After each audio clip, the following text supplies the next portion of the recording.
तो शिवराज जी को ये सब ढोंग करने के बजाय मैं साफ कहता हूँ कि आदिवासियों के लिए जान दे दूंगा, जान चली जाए। जान किसी को नहीं चाहिए आपकी। आप काम करिए। मोदी जी तो रास्ते से ही हटाना चाहते हैं।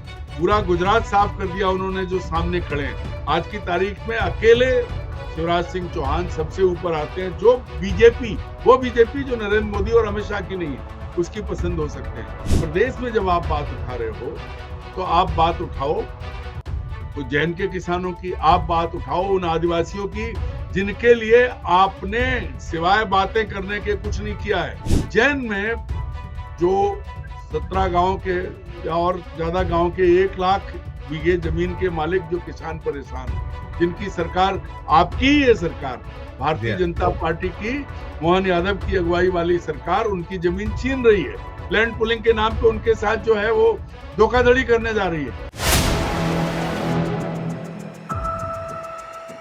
नमस्कार, मैं हूं संजीव श्रीवास्तव। आप देख रहे हैं 4 PM मध्य प्रदेश। मित्रों, 2003 से भारतीय जनता पार्टी मध्य प्रदेश में लगातार सत्ता में है। अगर 15 महीने का कमलनाथ का कार्यकाल छोड़ दिया जाए तो 2003 से 2025 और मुख्यमंत्री उमा भारती का दौर शुरू हुआ था। फिर बाबूलाल गौर, शिवराज सिंह चौहान लगातार 3 बार, फिर कमलनाथ की सरकार गिरने के बाद चौथी बार, और अब मोहन यादव की अगुवाई वाली बीजेपी की सरकार। आलम यह है कि बहुत याद किया जाता है बाबूलाल गौर को ये कहकर याद किया जाता है कि बाबूलाल गौर जो है वो गोविंदपुरा के मुख्यमंत्री रहे हैं। इधर शिवराज सिंह चौहान, देखा होगा आपने 2023 विधानसभा के चुनाव के बाद कितनी तड़फ थी और बाद में वो केंद्र में कृषि मंत्री बना दिए गए। लेकिन जो बाबूलाल गौर को लेकर कहा जाता रहा या होता रहा, अब कुछ उसी राह पर चलने की बात बार बार शिवराज सिंह चौहान पर होती है। तंज कसा जाता है। उनके अपने दल के लोग ही कहीं दबी जुबी छुपा जुबान में बात करते हैं और बाकी तो दिखता ही है कि वो दिल उनका दिल्ली में लगता नहीं और मध्य प्रदेश का जो मोह है उनसे छूटता नहीं। और अब आलम यह है कि उन्हें सीमित कर दिया गया था। वो चाहते थे कि मध्य प्रदेश में जैसा पहले वो चारों ओर घूमा करते थे, जिस तरह की आजादी थी, लेकिन मोहन यादव या जो अब राज्य की इकाई है वैसी आजादी देती नहीं है। तो विदिशा के वो केंद्रीय कृषि मंत्री के तौर पर कहीं जैसे बाबूलाल गौर थे वैसे याद किए जा रहे हैं, ख्यात हो रहे हैं और उनके अपने क्षेत्र में कुछ ना कुछ ऐसा करते हैं जैसे होता है ना। शिवराज सिंह चौहान को लेकर कहा जाता रहा है लाइट कैमरा एक्शन, तो वो उनसे मोह माया एक को छूटता नहीं और मध्य प्रदेश का मोह तो बिल्कुल नहीं छूटता है। अब शिवराज सिंह चौहान ने कहा है, उनकी जो एक ताजा जिस बयान की बड़ी भारी चर्चा है उसमें वो कह रहे हैं कि मुझे जिंदगी चली जाए तो परवाह नहीं, दिक्कत नहीं। तो क्या है मसला, क्या है मामला, क्यों शिवराज सिंह चौहान को मोहन यादव के राज में अपनी जान की भी परवाह, दिक्कत नहीं, वो कह रहे हैं। तो इसी पर बात करेंगे। चलेंगे खास मेहमान, सबसे पहले जोड़ूंगा उनको जो हमसे जुड़ते हैं। जुड़ गए अरुण जी, बहुत बहुत स्वागत अरुण जी। नमस्कार और धन्यवाद। अरुण जी बहुत नमस्कार। थोड़ा गला खराब है आज, दर्शकों को भी क्षमा चाहूंगा, कुछ तकलीफ है गले में। अरुण जी, ये जो चल रहा है, आपने शिवराज सिंह चौहान, वो जो ट्राइबल आदिवासियों के हक की बात, सीहोर की भेरुंदा में जनजाति पंचायत हुई है गत दिवस, तो बड़ी चर्चाओं में है। वो भोपाल से लेकर दिल्ली तक गूंज है और उसमें सबसे खास है वो कह रहे हैं किसी ने सरकार को चिट्ठी लिखी कि शिवराज सिंह आदिवासियों को भड़काता है, इस पर प्रकरण दर्ज करो। अरे प्रकरण क्या है, जिंदगी भी चली जाए तो मुझे कोई दिक्कत नहीं, आदिवासियों के साथ अन्याय नहीं होने दूंगा। अरुण जी, 2 चीजें पूछूंगा। एक तो पूरे मध्य प्रदेश में आदिवासियों के हाल क्या छुपे हुए नहीं है, किसानों की बात वो करते हैं या बाकी बात करते हैं।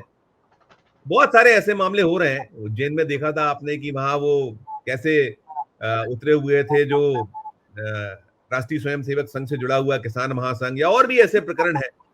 केंद्रीय कृषि मंत्री है लेकिन उनको अब कहने लगे हैं कि ये तो बाबूलाल गौर की राह पर है शिवराज सिंह चौहान। क्या है ये, क्यों है इतनी तड़प, क्यों है, और ये जान मान की परवाह नहीं, अन्याय और मोहन राज में, बीजेपी के राज में? पहली प्रतिक्रिया।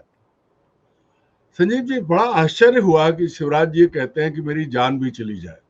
तो मुझे पता नहीं क्यों इंदिरा गांधी जी का, स्वर्गीय प्रधानमंत्री इंदिरा गांधी जी का वो बयान याद आ गया कि मेरी खून का एक एक कतरा इस देश के काम आएगा। उसी तर्ज पर शिवराज जी कह रहे हैं कि वो आदिवासियों के लिए जान भी देने को तैयार हैं। बहुत अच्छा लगता है। 17-18 साल मुख्यमंत्री रहे हैं, देश के कृषि मंत्री हैं। बहुत अच्छा लगता है वो ये बात तब कहते हैं कि आदिवासियों के लिए जो उन्होंने विश्वविद्यालय खोले थे उनमें एक भी पद भरा नहीं गया है। बहुत अच्छा लगता है कि वो जो 94 या 89 ब्लॉक आदिवासियों के हैं, उनमें जो है बेसिक शिक्षा की स्थिति, स्वास्थ्य की स्थिति और आदिवासियों पे अत्याचार की स्थिति, आपको पता होगा कि मध्य प्रदेश आदिवासियों पर अत्याचार के मामले में देश में नंबर 1 है। और इसके अलावा जो उनका उत्पीड़न रतलाम में इनके रहते हुए था या लटेरी में हुआ था, तब तो मुख्यमंत्री थे, तब ये कहते तो थोड़ा अच्छा लगता। अब एक ब्लॉक के एक इलाके में जो कि उनका अपना चुनाव क्षेत्र है, वहां के आदिवासियों के लिए जान देना चाहते हैं। मैं आपको कहूं कि उस इलाके में मैं बहुत घूमा हूं, मैंने देखा है। जिस दिन शिवराज सिंह चौहान भोपाल में आईएफएस मीट को संबोधित कर रहे थे और ये कह रहे थे कि मुख्यमंत्री की हैसियत से, और ये कह रहे थे कि वनों की रक्षा आईएफएस अफसर आपके हाथ में है, उसी समय मैं भोपाल से 30-35 किलोमीटर दूर कोलार के नीचे एक गांव में था, जहां आरी से सैकड़ों पेड़ काट लिए गए थे। जब मैंने उसको वायरल किया तब कहा गया ये हमारे में नहीं है, उसके में नहीं है, लेकिन कुछ नहीं, पता ये लगा कि कुछ प्रभावशाली लोगों ने करीब करीब 40 टन सागौन उड़ा लिया था राजधानी के बहुत नजदीक। तो ये जो चीज है, ये आज ढोंग करने की जरूरत क्यों पड़ी, ये सबसे बड़ी चीज है। दरअसल क्या है, जो आपने कहा कि लागी छूटे ना, शिवराज सिंह जी कुछ भी हो भूल नहीं पाए हैं। देखिए, शिवराज सिंह बहुत भले आदमी थे। हम उनसे 1994 की शुरुआत में मिले थे। तब एक बादामी सा या हल्के पीले रंग का कुर्ता उनकी पहचान होती थी, बड़े विनम्र, बड़े उसमें। और शिवराज जी को लेकर के वर्तमान सरकार में एक मंत्री उनके पिताजी और स्वर्गीय सुंदरलाल पटवा से जुड़े लोग जाने कितनी बातें करते, बहुत अच्छे, बहुत बढ़िया, और कितने विनम्र, कितने शालीन, कितने सरल। वही शिवराज चौहान 94 से 2025 तक उनकी दुनिया बदल गई है। आज भोपाल के आसपास कहीं घूमे तो आपको शिवराज का नाम नक्शों में दिखता है, बहुत कुछ है। पर जब वो ये बात कहते हैं कि मैं भले ही आदिवासियों का हित नहीं होने दूंगा, मेरी जान चली जाए, मैं जान देने को तैयार हूं, तब थोड़ा आश्चर्य जरूर होता है। क्योंकि कृषि मंत्री के नाते उन्होंने अभी थोड़े दिन पहले अपने लोकसभा क्षेत्र में नकली खाद बीज का मुद्दा उठाया था, और उसके बाद उनके प्रिय कांग्रेस के प्रदेश अध्यक्ष श्रीमान जीतू पटवारी कंधे पे बोरी लाद के वो कह रहे थे कि सोयाबीन की बोरी है, जबकि शिवराज जी ने कहा कि वो तो गेहूं की बोरी लाद के लाए थे। मुख्यमंत्री मोहन यादव के पास जाने के बजाय केंद्रीय कृषि मंत्री शिवराज सिंह चौहान के पास पहुंचे थे। अब ये पूछना पड़ेगा, जीतू पटवारी भी मंत्री रहे हैं, विधायक रहे हैं, और शिवराज सिंह चौहान तो बहुत कुछ रहे हैं और हैं, कि वो आगे घर के बाहर निकल के कहते भैया मैं कृषि मंत्री देश का हूं, ये मेरे हाथ में नहीं है। क्योंकि केंद्र की सरकार सीधे कुछ नहीं करती है, वो जो कुछ करती है वो राज्य सरकारों के जरिए करती है, मशीनरी राज्य सरकारों की है। लेकिन चूंकि उन्हें भी फिल्म दिखानी थी कि मैं कंधे पे बोझ लाद के लाया, लाइट कैमरा एक्शन, लाइट नहीं सब कुछ हुआ। तो ये जो है अच्छा नहीं लगता। जानकारी तो ये भी है कि जब कमलनाथ की सरकार खरीद कर गिराई गई थी, उसके बाद जब कुर्सी संभाली थी, उसके बाद उस इलाके में, क्योंकि मैं शिवराज सिंह चौहान जब मुख्यमंत्री बने थे तब उन्होंने पदयात्रा की थी 2005 में, तब मैंने वो पूरा शाहगंज बुधनी का पूरा एरिया देखा था। और आज मैं दिखा दूं लोगों को, आधे जंगल साफ हो गए। और कई बार उनसे कहा, चूंकि मित्र रहे हैं या मित्र हैं, मैं तो यही मानता हूं, अब वो बड़े नेता हैं, बड़े आदमी हैं, अंतरराष्ट्रीय छवि है उनकी। लेकिन मैं दर्शकों को संजीव जी कह रहा हूं कि जहां दर्द होना चाहिए, एक लाइन में बात कह रहा हूं मैं, कि अभी मध्य प्रदेश में बेमौसम बरसात में किसानों की धान की फसल चौपर और आसपास बर्बाद हुई है। 2-3 किसानों ने आत्महत्या की है, खेत की मेड़ पे जाके अपनी जान दे दी है।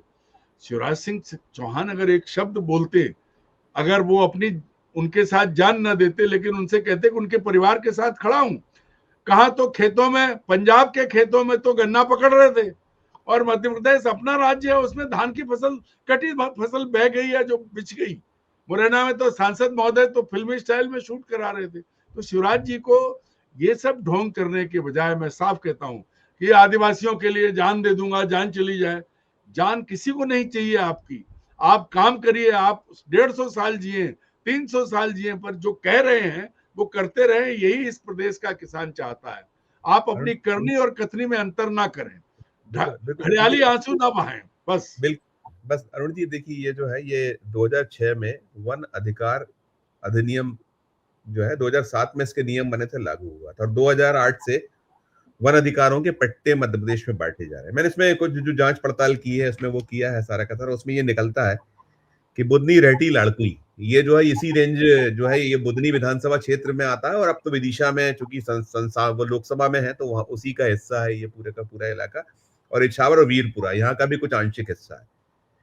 इसमें यह है कि जब ये चौथी बार मुख्यमंत्री बने थे, चौथी बार मुख्यमंत्री कमलनाथ की सरकार गिरने के बाद, तो दिसंबर 2020 में 1300 पट्टे बांटे गए थे यहाँ पर। ये जो जिसको लेकर आज ये परेशान है, लड़ाई है पूरी की पूरी और सारा का सारा सिलसिला चल रहा है, और 1300 पट्टे बांटने के बाद उसमें तो ये भी आक्षेप आरोप है कि ढंग से जांच हो जाए, तो इन पट्टों पर साइन भी नहीं, क्योंकि बहुत अलग अलग मैंने इसमें जो जांच की है, पड़ताल की है अपने स्तर पर, मेरी जो अपनी कह लीजिए कि इसमें तफ्तीश की है, उसमें निकलता है कि 3 स्तर पर इसमें होता है अरुण जी की, एक गांव वन जो पटवारी हैं और आदिवासी से जुड़ा कोई एक छोटा वो है कर्मी है, ये उसको पहले जांच करते हैं, फिर उपखंड स्तर पर इसकी एक अलग कमेटी होती है, एसडीओ फॉरेस्ट, एसडीओ रेवेन्यू जांच होती है, फिर तीसरा जो सबसे बड़ा है वो डीएम की अध्यक्षता में एक पूरी कमेटी होती है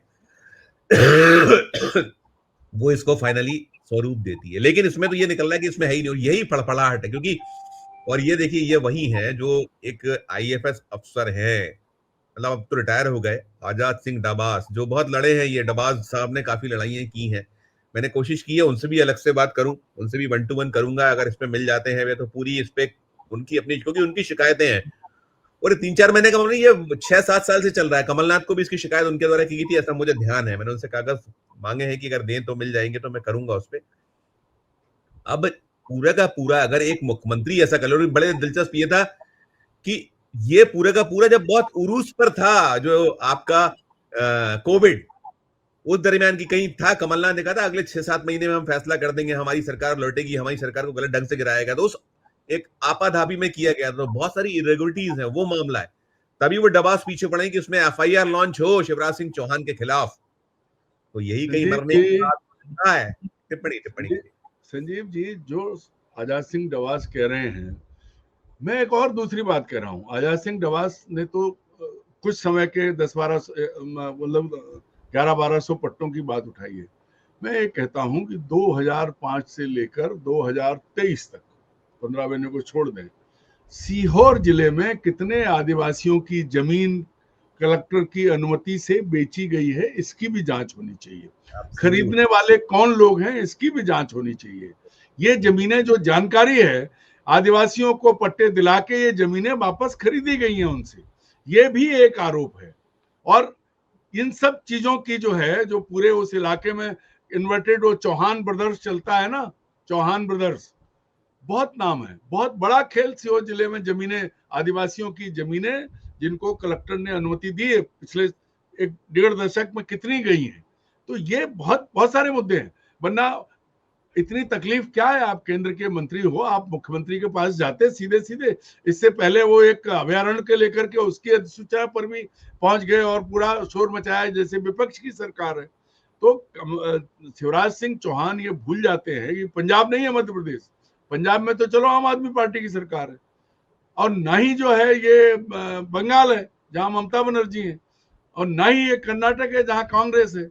यहाँ तो आपकी अपनी सरकार है, आप मुख्यमंत्री आपके कनिष्ठ रहे हैं, आपके साथी रहे हैं, और तो और हम तो ये भी कहेंगे कि आपने उन पे बहुत रहम किया जब आपके मंत्रिमंडल में थे, आपने बहुत रहम किए उन पर, तो आपको उन पे उनसे बात कर लेनी चाहिए थी। और अगर आपको इतना ही प्यार है तो आप पहले ये स्पष्ट करो कि आप कृषि मंत्री हो, आपको सिर्फ आदिवासियों से प्यार है या प्रदेश के किसानों से भी प्यार है।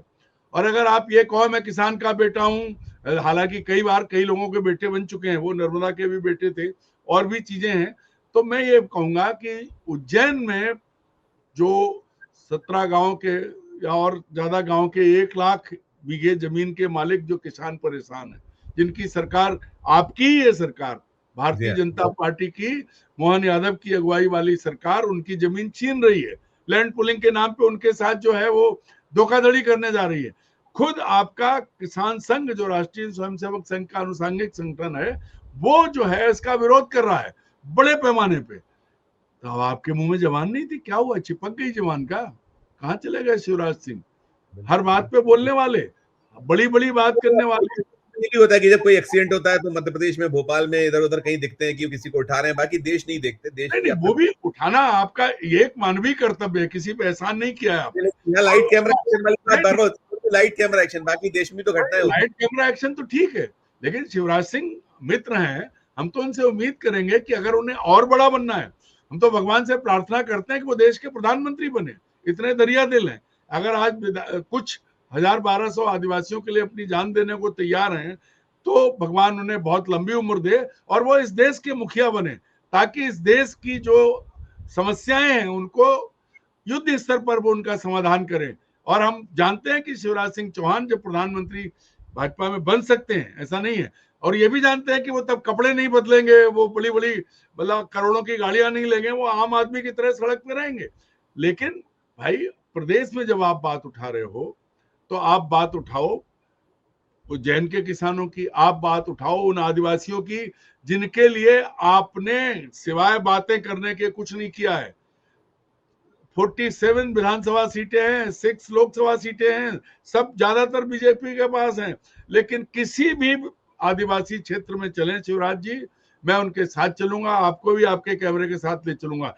एक विद्यालय, एक कॉलेज, एक अस्पताल, एक डिस्पेंसरी छोटी जिसमें दिखा दें। और तो और थानों में भी पूरे जो हैं कर्मचारी नहीं है और उनके लिए जान देने को तैयार, तो उनको पहले सुविधा दे दो। जब अरुण जी बात करते हैं लाइट कैमरा एक्शन, तो हमें ध्यान है वो आदिवासी जो उन्हीं के दौर में हुआ था, जिसको वो एक उसके ऊपर पेशाब की गई थी, पैर धोए थे। दशरथ कोहली, उसका क्या हुआ? उसके हाल क्या है? मैं दूसरी बात करता हूँ अरुण जी, ये इसी पे लौटता हूँ, इसी मसले पे जो मेरे पास है। कुछ शिकायतें रही हैं, यहाँ कोई एक शख्स है शिवराज जी की जिन पे बड़ी अनुकंपा रही है, कोई लक्ष्मण बरेला है। लक्ष्मण बरेला साहब के 200 एकड़ ऐसे ही जमीनें हैं, ये जो इसी ऐसे शिकायतें हैं, ऐसे आरोप हैं। मेरे प्रमाण तो अभी नहीं है मेरे पास, लेकिन शिकायतें मेरे पास पहुंची हैं।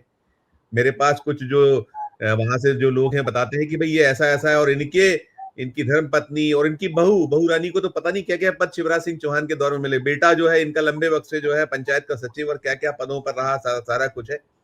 अरुण जी, एक बहुत खास बात देखिए क्या है, मुझे लगता है ये जो झगड़ा है ये आपस का द्वंद भी है। मोहन यादव को कहीं ना कहीं जिस तरह कठिनाइयां पैदा करने को, ये भी एक है कि कहीं बिल्ली के भाग से छीका टूट जाए, क्योंकि सेंट्रल नहीं चाहता, मोदी शाह तो चाहते हैं कि भाई वापस भेजो मध्य प्रदेश, जाने वहीं है, हाँ हमारे सिर पे ना करें। कि चाहे अध्यक्ष पद के लिए भी इनका नाम होता है, राष्ट्रीय अध्यक्ष, प्रधानमंत्री पद के लिए भी दौड़ में शामिल लंबे वक्त से। अरुण जी, एक 2025 अगस्त में विधानसभा में एक ध्यानाकर्षण प्रस्ताव आया था, और ध्यानाकर्षण प्रस्ताव में एक जो शिवराज सिंह चौहान कैबिनेट में रहे थे और अब मोहन यादव कैबिनेट में है, विजय शाह साहब, उन्होंने एक वहां पर अनाउंसमेंट किया था। वो अनाउंसमेंट बहुत गंभीर है, इसी से जुड़ा है जो हम जिस पे बात कर रहे हैं। उन्होंने कहा था कि ये जो सारा कुछ है, क्योंकि ये बहुत खेल है, देखिए ये सारा कुछ अब आज तक चल रहा है, वो वन भूमि पट्टे, क्योंकि ये खेल करते हैं सारे के सारे, इस आड़ में बहुत खेल है दुनिया भर के। जांच की मांग तभी हुई उसमें अरुण जी, ये हुआ था, उन्होंने कहा था विजय शाह ने कि सैटेलाइट इमेजरी के आधार पर सुनिश्चित हो कि वहां जंगल था या फिर खेती, ये जो होता है ना कि इनका बहुत दिन से कब्जा है ये सारा। और मुख्यमंत्री मोहन यादव ने तत्काल कहा था हाउस में खड़े हो कि हाँ ये हम इसी तरीके से अब करेंगे। 4 महीने होने जा रहे हैं, 3-4 महीने, अगस्त 2025 तो सितंबर अक्टूबर 3 महीने हो रहे हैं लगभग। अभी नया सत्र आने वाला है 5 दिन का फिर दिसंबर में। संजीव जी आप इसमें आज तक कुछ नहीं हुआ। उसमें अधिकारी उसको दबा गए क्योंकि ये अनाउंसमेंट हाउस का है। यदि ये हो जाए तो दूध का दूध पानी का पानी हो जाएगा। इस पे एक नोट आप हाउस की प्रतिष्ठा कितनी गिरी है, आज ही पढ़ रहा था मैं। जो शीतकालीन सत्र 3 दिन काम होगा उसमें, ये काय का हाउस अब झूठी जानकारी, गलत जानकारी और सब तरह की भ्रामक जानकारियां विधानसभा को दी जाती हैं, आगे कुछ नहीं होता। मैं बड़ी बात कह रहा हूं, जो आपने एक नाम लिया, मैंने कहा आपसे, आपने ध्यान नहीं दिया मेरी बात पे कि सीहोर जिले में एक बारेला नहीं है, कितने लोगों की जमीनें ट्रांसफर हो गई, कितने आदिवासियों की, किसने खरीदी, कैसे पहुंची। जब एक आदमी ने ये 200 एकड़ कोई खानदानी जमीन नहीं है, सरकारी जमीन जंगल काट के क्योंकि काबिज हो गए। तो पूरी परिस्थिति ये है कि एक और चीज की जांच करा ले मोहन यादव कि जंगल में आदिवासी जो कब्जेदार हैं उन जमीनों का असली कब्जेदार कौन है, उन पे कौन बैठा है। नाम के लिए झोपड़ी आदिवासी की है। मैं अपनी बात आपने जो कहा इसके साथ इस तरह मैं बात खत्म करता हूं कि अगर शिवराज सिंह चौहान का मन सच में द्रवित होता है किसी भी पीड़ा से, कहीं से कुछ कोई भी चीज है, तो वो सबसे पहले आज पीड़ित किसानों की बात करें, पीड़ित आदिवासियों की बात करें, उन कुपोषित बच्चों की बात करें जो मर रहे हैं, चाहे श्योपुर हो चाहे दूसरे इलाके हों। बेसिक एजुकेशन, कृषि सुविधाएं, क्योंकि जितने फ्रॉड मध्य प्रदेश में आदिवासियों के नाम पे हो रहे हैं, आपको जैसे कटनी का देख लीजिए, एक भाजपा विधायक जो शिवराज सिंह के बड़े करीबी थे, जिनके लिए शिवराज सिंह ने पहले एक ऑर्डर किया फिर दूसरा ऑर्डर किया, उन्होंने क्या क्या किया हुआ है। तो शिवराज सिंह कटनी के आदिवासियों को भी न्याय दिला दें। सूचना है वहां भी वन भूमि की बहुत सारी जमीन उनके पास है, बहुत सारी जमीन। वही कह रहा हूं कि आज मैं समझता हूं कि शिवराज सिंह चौहान को जान देने की जरूरत नहीं है, जान के परवाह करने की भी जरूरत नहीं है। अगर वो वास्तव में परवाह कर लें आदिवासी समाज की, पिछड़े की, गरीब की, तो बहुत सारी उनकी उम्र बहुत बढ़ जाएगी। साथ ही मैं मोहन यादव जी से ये अनुरोध करूंगा कि वो अगर वो हमारा कार्यक्रम देखते सुनते, हालांकि उनके लोग पहुंचाते हैं, उन तक जानकारी रहती है, तो कटनी के साथ साथ सीहोर जिले की भी जांच कराएं, इन पट्टों की भी जांच कराएं और पिछले 20 साल में कितने आदिवासियों ने अपनी जमीनें बेची, कितने को बेची, कितने गए, कौन खरीदार है और काबिज कौन है, एक जिले में निकाल लें तो तस्वीर सामने आ जाएगी। फिर शायद शिवराज सिंह जी कुछ और कहते नजर आए। मुझे लगता है कि इतना बहुत है शिवराज सिंह जी के लिए। ठीक, अरुण जी अंतिम सवाल करूंगा आपसे, जो बार बार हम लोग कहीं होता है कि पहले एक बार शिवराज सिंह चौहान भी जब 2005 में आए तो होता था कि अब गए तब गए, अब मामा का टाइम ओवर, अब ये और चलते रहे मामला। यहाँ जो मोहन यादव है, मोहन यादव को लेकर भी कहीं ना कहीं बहुत सारी बातें जो गलियारों में, राजनीतिक गलियारों में, प्रशासनिक विथिकाओं में होती हैं, खूब सारा मामला है कि कुछ नहीं है केंद्र, हालांकि उन्हें तो फ्री हैंड है और बड़ा दड़ेगम काम कर रहे हैं, मस्त काम कर रहे हैं, शानदार कर रहे हैं। शायद इसका उदाहरण है कि ये जो शिवराज सिंह चौहान इसी मसले पर मिल चुके हैं पहले भी, लेकिन फिर उनका ये मामला दिवाली के दिन नोटिस दिए इन सबको, दिवाली को नोटिस हुआ, उसके बाद फिर एक ये सम्मेलन करना पड़ा शिवराज सिंह चौहान को। देखिए क्या कहा है उन्होंने, ये सुन भी लीजिए और फुटेज भी देख लीजिए कि वो खाना वाना खा रहे हैं आदिवासियों के। एक छोटी सी मैं टिप्पणी सुनाता हूँ, फिर अंतिम सवाल करूंगा। हम जुर्म कैसे सहे, और आज भी जब मुझे ये कहा कि भाई साहब आज 2 भाई बहन सिर पुकार रहे हैं, आदिवासी हो, ओबीसी हो, जिनकी रोजी रोटी खत्म करने की कोशिश की जा रही है, और मुझे कहा कि आप भी आओ, तो तुमने पुकारा तो मामा चला आया।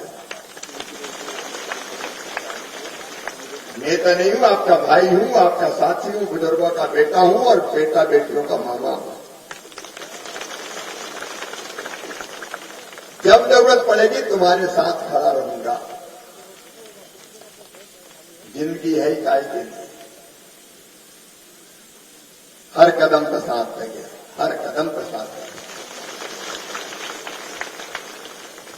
रमाकांत जी कह रहे थे वो चिट्ठी लिखी शिवराज सिंह आदिवासियों को भड़काता है, आपराधिक प्रकरण दर्ज किया जाए। अरे प्रकरण तो क्या, जिंदगी भी चली जाए तो कोई परवाह नहीं है।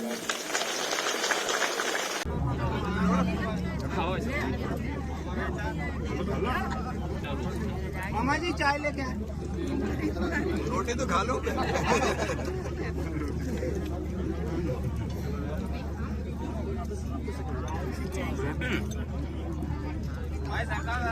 रोटी दे दो, रोटी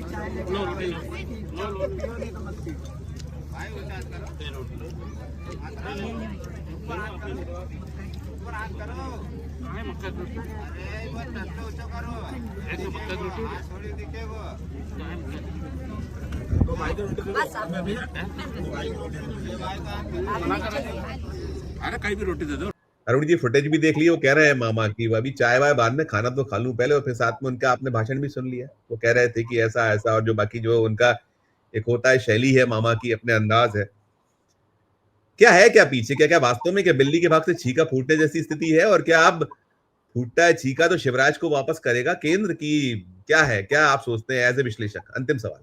देखिए, आज की तारीख में जब तक नरेंद्र मोदी और अमित शाह हैं, सारे विश्लेषक, सारे कयास, सारी भविष्यवाणियां फेल है। मोदी जी का मन होगा तो वो कल रामलाल को खेत में से हल जोतते हुए रहा होगा, आदिवासी को लाएंगे और कहेंगे कि बैठ जा, तू मुख्यमंत्री हो गया। तो ये सारी चीजें नरेंद्र मोदी पर ही निर्भर हैं। और हमने आज तक मोदी जी को जितना जाना है 2002 से या 98 से जानता हूं मैं। तो बात है बाबूलाल गौर टाइप स्थिति है शिवराज सिंह चौहान की, जैसे वो गोविंदपुरा के मुख्यमंत्री केंद्रीय कृषि मंत्री के बने हुए हैं। ऐसा कुछ नहीं है, बाबूलाल गौर जैसा नहीं है। अगर होता तो विदिशा में देखते, अकेला सुधरी नहीं है, पूरा उनका पूरा एरिया है। वो सिर्फ और सिर्फ जहां अपनी उंगली दब रही है वहां की बात करते हैं। दूसरी चीज जो है, जो आपने सवाल पूछा, वो यह है कि मोदी जी तो रास्ते से ही हटाना चाहते हैं। पूरा गुजरात साफ कर दिया उन्होंने, जो सामने खड़े हैं। आज की तारीख में अकेले शिवराज सिंह चौहान सबसे ऊपर आते हैं। जो बीजेपी, वो बीजेपी जो नरेंद्र मोदी और अमित शाह की नहीं है, उसकी पसंद हो सकते हैं।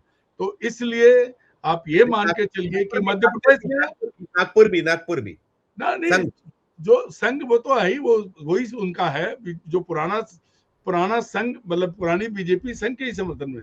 मूल बात यह है कि जब तक नरेंद्र मोदी ऊपर हैं, जो कुछ होगा उनकी इच्छा पर है।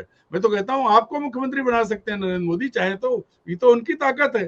तो अब ये वापस लौटेंगे, मोहन हटेंगे, इस पे बात करना बेमानी है, जब तक भाजपा के पूरे कंट्रोल नरेंद्र मोदी के अंगूठे के नीचे है, तब तक कोई कुछ नहीं कह सकता। वो जान सकते हैं बस। ठीक है अरुण जी अच्छी चर्चा, लेकिन ये है मामा की फड़फड़ाहट, मामा की बौखलाहट, वो तो है, गजब उसकी अजब है। वजह है। वजह मतलब, और फिर ये है उंगली और नस दबी है, सारा कुछ है। और क्योंकि ये पन्ने ठीक से खुल गए और मोहन यादव अगर आ गए अपनी वाली पे, तो फिर तो पता नहीं क्या दिक्कतें हो जाएंगी, क्योंकि ये बहुत गंभीर मामला है। वो बता रहे हैं 1300 के लगभग कोविड काल के पट्टे और बहुत प्रमाणित चीजें इसमें निकलती हैं, तो बड़ा यही कहीं पीछे कारण है। अरुण जी अच्छी और शानदार चर्चा के लिए बहुत बहुत शुक्रिया, बहुत बहुत आभार, धन्यवाद। तो मित्रों आप सुन रहे थे ये चर्चा कि मामा जो कह रहे थे कि जिंदगी भी चली जाए तो मुझे कोई दिक्कत नहीं, लेकिन पीछे कुछ तो पर्दादारी है। और पर्दादारी क्या है, इसमें कुछ कुछ चीजें निकलती हैं, बहुत सारे प्रमाण हैं। और चिंता यही कि यदि ढंग से जांच हो गई तो फिर परत खुल जाएगी, और परत खुल गई, पर्दा उठ गया तो फिर बहुत मुश्किल हो जाएगी। इस चर्चा में इतना ही। आपकी अपनी क्या राय है मित्रों, इस वीडियो के कमेंट बॉक्स में जाकर राय प्रकट कीजिएगा। और चर्चा अच्छी लगे तो चैनल को लाइक कीजिएगा, सब्सक्राइब कीजिएगा, ज्वाइन का बटन दबाइएगा तो हमारी हौसला अफजाई होगी। प्यार और इस्तेमाल रखिए और देखते रहिए 4 PM न्यूज नेटवर्क। धन्यवाद, नमस्कार।